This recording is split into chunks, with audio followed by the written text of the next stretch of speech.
পড়াশোনার কোনো বয়স নেই, শুধু ইচ্ছে থাকলেই হয়। নাটোরের লালপুরে সেই কথাটাকেই আবারও সত্যি করে দেখালেন ৪২ বছর বয়সী আব্দুল হান্নান। মেয়ের সঙ্গে একসঙ্গে এইচএসসি পরীক্ষা দিচ্ছেন তিনি। ১৯৯৮ সালে এসএসসি পরীক্ষায় অকৃতকার্য হয়ে থেমে গিয়েছিল হান্নানের শিক্ষা জীবন। তারপর শুরু হয় জীবন সংগ্রাম। কিন্তু মনের কোণে ছিল শিক্ষার প্রতি অদম্য ভালোবাসা। ২০১৯ সালে আবার স্কুলে ভর্তি হন হান্নান। মেয়ের সঙ্গে এসএসসি পাশ করেন ২০২৩ সালে। আর এবার একসঙ্গে এইচএসসি পরীক্ষার কেন্দ্রে। লেখাপড়া না করে যে একটা ভুল করেছিলাম, এটা আমার বুঝতে অনেক দেরি হয়েছে।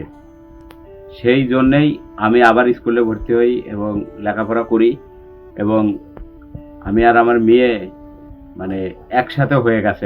আমি যে আমার মেয়ে রেজিস্ট্রেশন করছে, আমিও করছি। আমার আব্বু ছোট থেকে পড়ালেখা করার ইচ্ছা ছিল, কিন্তু তখন করতে পারে নাই। এখন যে আকাঙ্ক্ষা ছিল পড়ালেখা করবে, সেই জন্য আমরা সপরিবারে উৎসাহিত করি যেন স্কুলে ভর্তি হয়।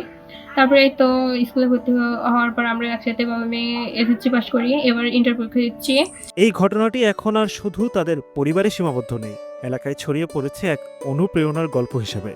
স্থানীয়রা বলছেন, বয়স নয়, ইচ্ছা শক্তিটাই আসল। আঙ্কেলকে দেখে আমরা বুঝি যে পড়াশোনার জন্য বয়স কখনো বাধা নয়। আর আঙ্কেল আমাদের সবসময় একটা কথাই বলেন যে চেষ্টা করলে কোনো কাজে অসম্ভব নয়।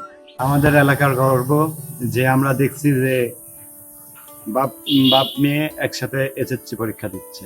যেটা বাপ মেয়ে একসাথে শেষ বয়সে শেষ হচ্ছে পরীক্ষা, ইন্টার পরীক্ষা একসাথে দিচ্ছে বাপ মেয়ে, এটা আমাদের এলাকার অনেক গর্বের বিষয়। স্থানীয় প্রশাসনও পাশে দাঁড়িয়েছে এই ব্যতিক্রমী শিক্ষাযাত্রায়। উৎসাহ পাচ্ছেন হান্নান ও তার মেয়ে।